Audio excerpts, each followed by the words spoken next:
the chase. If you get a good run, it's just as important to run well here as it is Daytona or Charlotte or any other racetrack. So it is a lot of fun. The racetrack is challenging, but man, it's fun to get in there and race those guys, and the fans love coming out and seeing a little dirt flying and a little bumper-to-bumper action.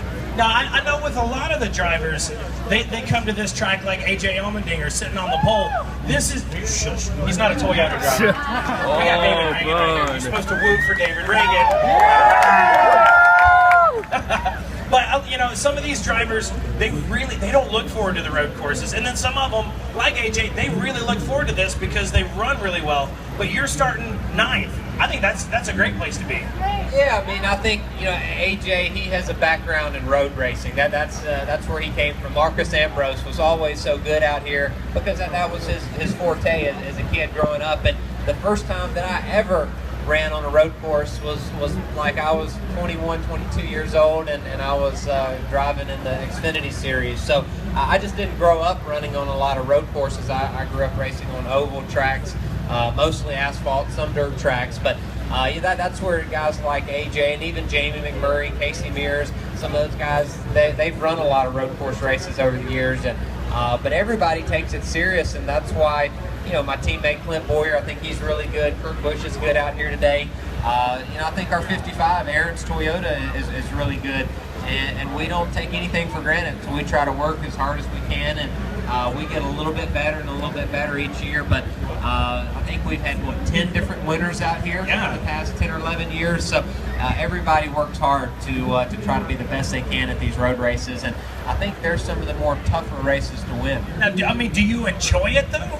Yeah, I do. Then the better you run, the more you enjoy it. So certainly our car is really, really strong here this weekend, and you drive a good car, it handles good, it corners well, the brakes have been very good, and so the better race car that you have, it makes the driver look a little better, and then the more fun you have. And so it all is kind of a snowball effect. So I do enjoy coming to these races. I think that I would be okay with NASCAR adding another road course race to our schedule. Where would you want it to be?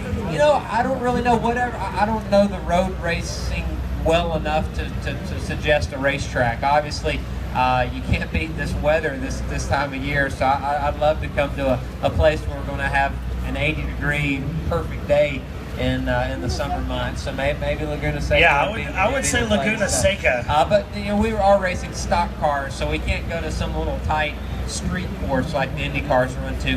We've got to run Watkins Glen and Sonoma are perfect tracks.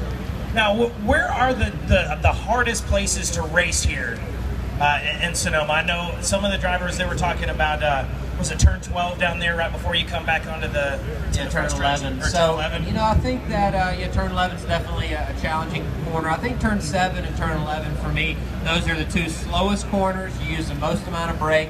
You go all the way down to first gear, and you're creeping, you know, 40 miles an hour or something like that. And that's where typically the most aggression is with all the other drivers. You're 2 and 3 wide and trying not to get run over. So yeah, definitely turn 4 right before the S's start, and then turn 11. Those are great passing zones, but they're very difficult because of the amount of brake used. You're all the way down to first gear.